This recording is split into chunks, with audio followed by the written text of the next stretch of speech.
Se tudo o que acontece nessa vida, no mundo, tudo é determinado por Deus, então a gente tem responsabilidade sobre alguma coisa, já que todas as coisas acontecem segundo a vontade de Deus? Olá, bem-vindo. Esse é o tema de hoje. Se é Deus que manda em tudo, qual é a responsabilidade do homem então, já que nada depende da gente? Para poder compreender melhor essa história, que é muito complicada, isso dá muita confusão. Isso dá uma briga entre igrejas, entre teólogos, que uns dizem, mas se Deus já determinou tudo, então o que eu estou fazendo aqui? Se Deus então já sabe até quem vai ser salvo, para que pregar se essa pessoa já está salva? É uma confusão enorme. Mas eu acho que dá para a gente dar uma luz em cima disso se a gente for para a Bíblia. Então eu vou pegar aqui o livro de Atos. O livro de Atos dos Apóstolos é o quinto livro do Novo Testamento. É um livro escrito por Lucas e ele conta o começo da igreja. Porque você sabe que Jesus veio, Jesus é Deus, veio, habitou entre nós, pregou por cerca de 3 anos, foi morto, crucificado, ficou 3 dias morto e aí ressuscitou, ficou 40 dias andando com seus discípulos e aí ele subiu aos céus. 10 dias depois que ele subiu aos céus, veio o Espírito Santo sobre os discípulos, os apóstolos que estavam esperando esse Espírito Santo prometido. Então, se Jesus ficou 40 dias e mais 10 dias para vir o Espírito Santo, são 50 dias. 50 dias significa Pentecostes, é o dia de Pentecostes, era uma festa que tinha em Israel. Por isso que muitas igrejas são chamadas de pentecostais, que são essas igrejas ligadas ao Espírito Santo, ao derramar do Espírito Santo. Pois bem, o livro de Atos dos Apóstolos trata então desse começo da igreja. Jesus derramou o Espírito Santo, Pedro fez um discurso lindo, maravilhoso, já contei num outro vídeo aqui, onde cerca de 3.000 pessoas se converteram.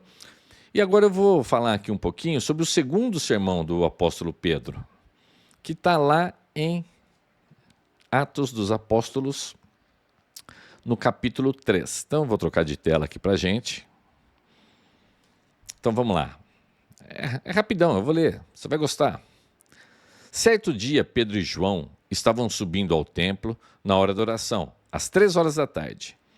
Estava sendo levado para a porta do templo, chamada Formosa, um aleijado de nascença, que ali era colocado todos os dias para pedir esmolas aos que entravam no templo. Vendo que Pedro e João iam entrar no pátio do templo, pediu-lhes esmola. Pedro e João olharam bem para ele, então Pedro disse, olhe para nós. O homem olhou para eles com atenção, esperando receber deles alguma coisa. Disse Pedro, não tenho prata nem ouro, mas o que eu tenho lhe dou. Em nome de Jesus Cristo Nazareno, ande. Segurando-o pela mão direita, ajudou-o a levantar-se, e imediatamente os pés e os tornozelos do homem ficaram firmes. E de um salto pôs-se de pé e começou a andar. Depois entrou com eles no pátio do templo, andando, saltando e louvando a Deus. Quando todo o povo viu, andando e louvando a Deus, reconheceu que era ele o mesmo homem que costumava mendigar, sentado à porta do templo, chamada Formosa. Todos ficaram perplexos e muito admirados com o que tinha acontecido. Apegando-se o mendigo a Pedro e João, todo o povo ficou maravilhado e correu até eles, ao lugar chamado Pórtico de Salomão. Vendo isso, Pedro lhes disse, Israelitas, por que isto os surpreende? Por que vocês estão olhando para nós como se tivéssemos feito este homem andar por nosso próprio poder ou piedade? O Deus de Abraão, de Isaque e de Jacó, o Deus dos nossos antepassados, glorificou o seu servo Jesus, a quem vocês entregaram para ser morto e negaram perante Pilatos, embora ele tivesse decidido soltá-lo. Vocês negaram publicamente o santo e justo e pediram que lhe fosse libertado um assassino. Vocês mataram o autor da vida, mas Deus o ressuscitou dos mortos, e nós somos testemunhas disso. Pela fé no nome de Jesus, um nome curou este homem que vocês veem e conhecem. A fé vem por meio dele que lhe deu esta saúde perfeita, como todos podem ver.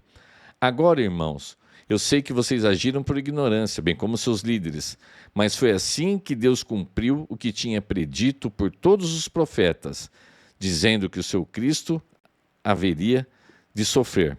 Eu vou ler de novo esse versículo 17. Agora, irmãos, eu sei que vocês agiram por ignorância, bem como seus líderes. Lendo de novo, 18 agora. Mas foi assim que Deus cumpriu o que tinha predito por todos os profetas, dizendo que o seu Cristo haveria de sofrer.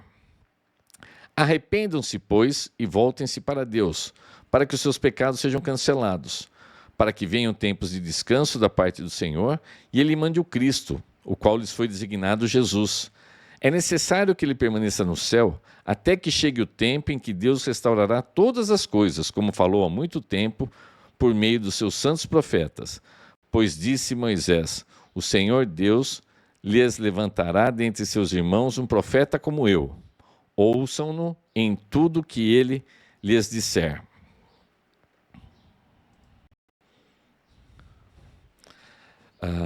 Pedro e João, eles estavam indo para o templo orar, era costume dos judeus orar 3 vezes por dia, tinha a hora certa para ir orar. E tinha um mendigo que era colocado na porta do templo, uma das portas do templo, que era a porta chamada Formosa, e ele era coxo, manco, uma pessoa que não andava, tinha as pernas atrofiadas, de nascença.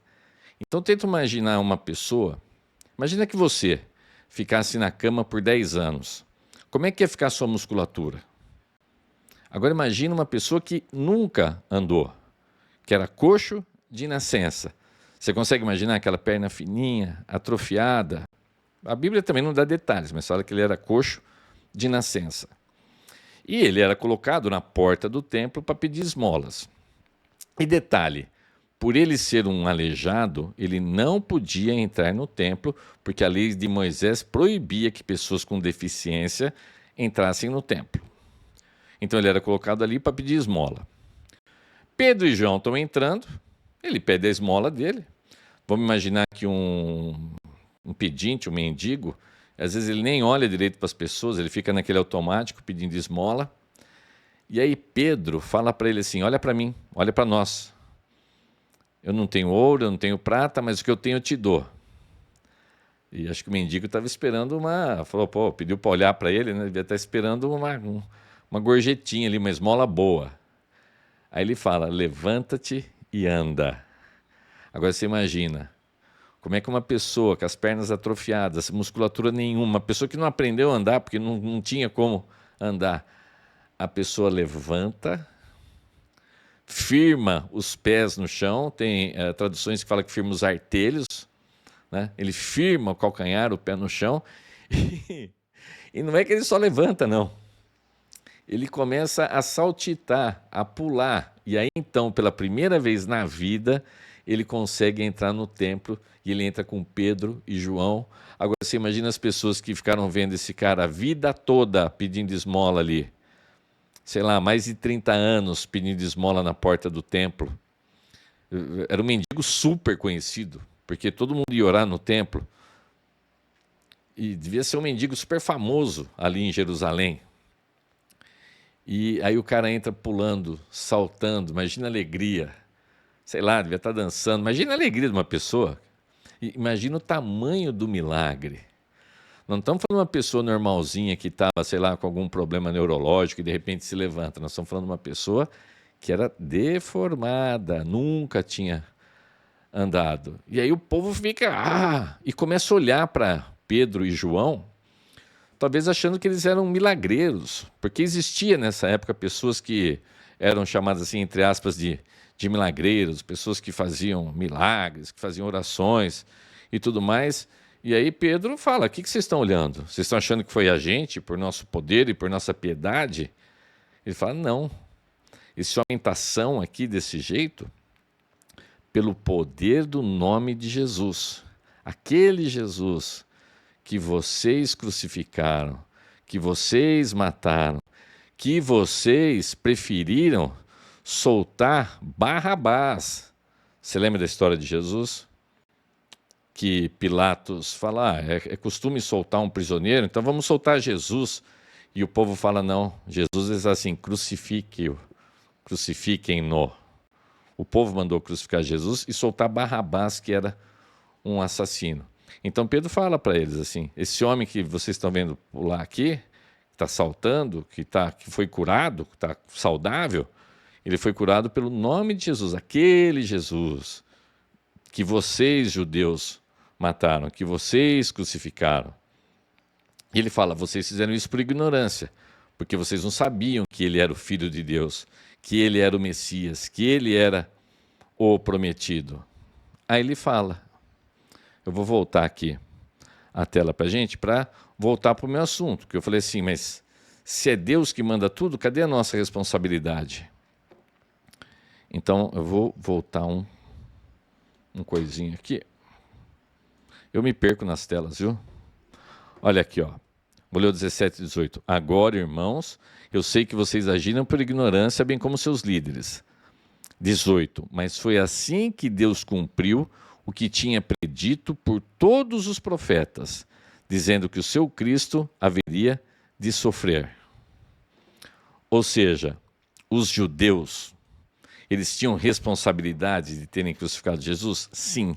Pedro está negando essa responsabilidade? Não. Foram eles que decidiram. Foi aquela multidão que decidiu. Falou assim, não, mata Jesus, solta Barrabás. Então, as pessoas decidiram isso. Só que fazendo isso, essas pessoas estavam cumprindo os propósitos de Deus. Então, você é um ser capaz de tomar decisões. Lógico, eu sou um ser capaz de tomar decisões, mas de uma maneira muito misteriosa. Quem somos nós para conseguir sondar o poder e a mente de Deus? Mas de uma maneira muito misteriosa, muito maluca. Não dá para entender. Não dá para a gente conciliar direito isso.